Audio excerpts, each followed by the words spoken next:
The constant hum of chainsaws screamed louder than the songs of birds. Until one day, the birds stopped singing altogether. The land opened up, vast and empty. It looked naked, wounded, exposed to the harsh sun. And then there was just one, a single tree, standing tall on a lonely hill, its roots gripping the earth like desperate fingers refusing to let go.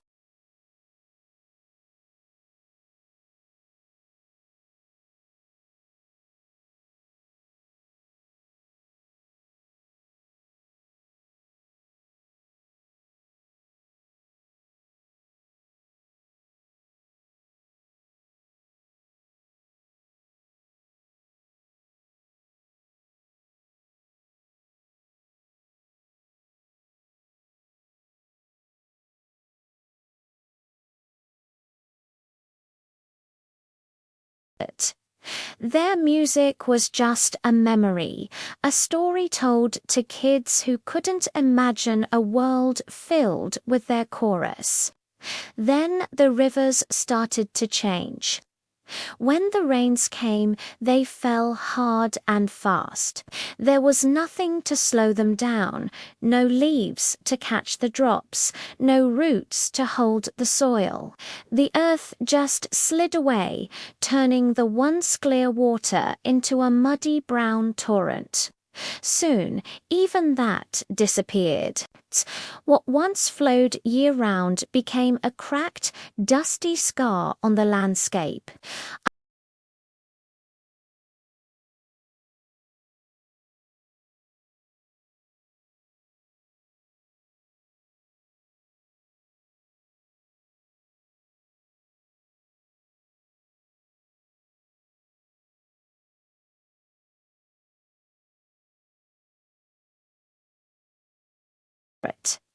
Hunger became a familiar feeling, a shadow that learned everyone's name. People started looking for someone or something to blame.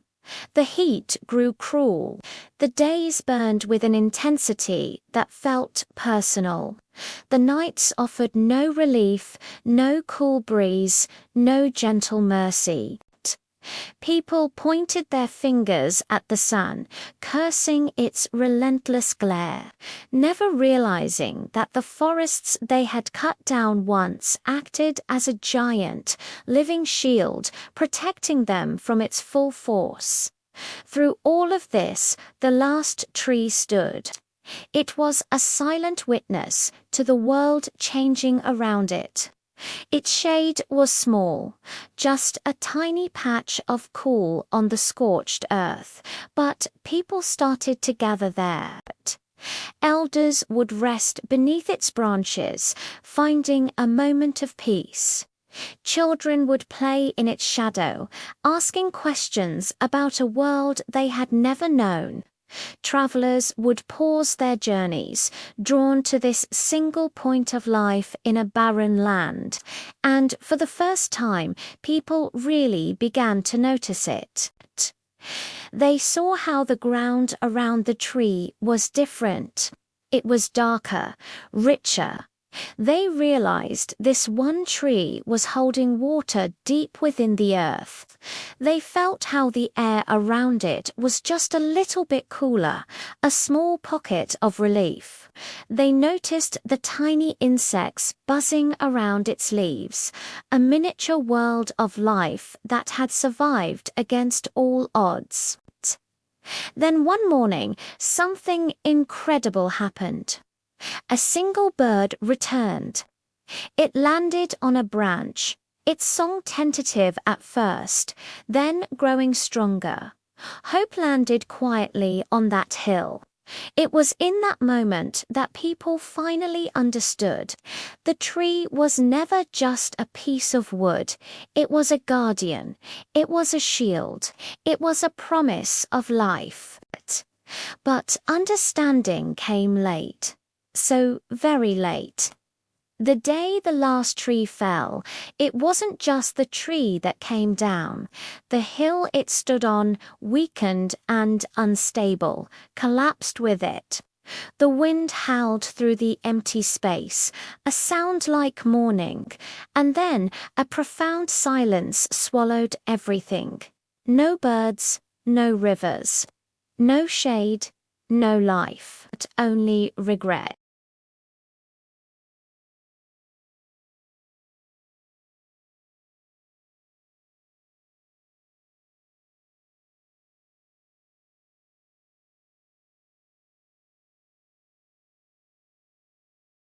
Because that one tree isn't just a tree, it's our last chance.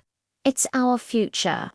And that's a truth we can't afford to learn when it's already too late. The story I just told is a fiction, a warning.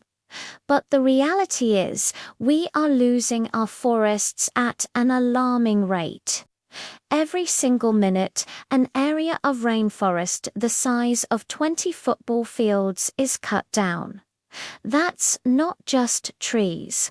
It's homes for millions of species. It's the lungs of our planet. It's the regulator of our climate. When we see a single tree standing alone in a field, we shouldn't see it as a remnant of what was lost. We should see it as a symbol of resilience, a seed of what can be regrown. The good news is, we are not at the last tree. Not yet. We still have vast, beautiful forests, and we have the power to protect them. So, what can we do? It starts with awareness.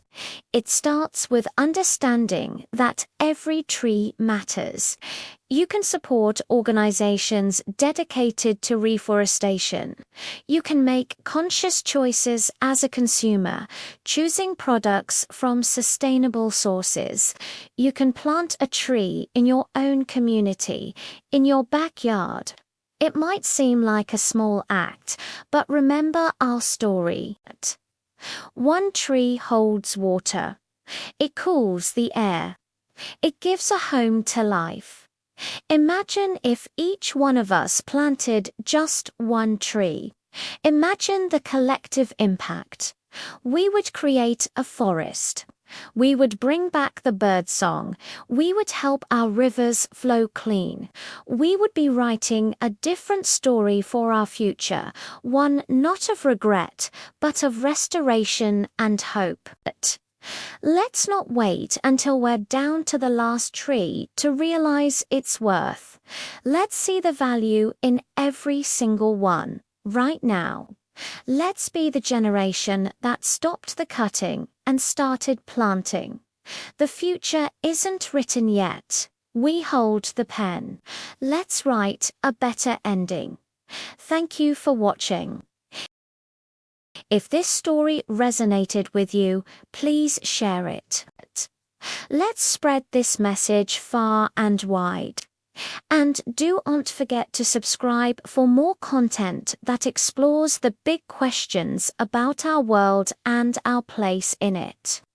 Together, we can make a difference.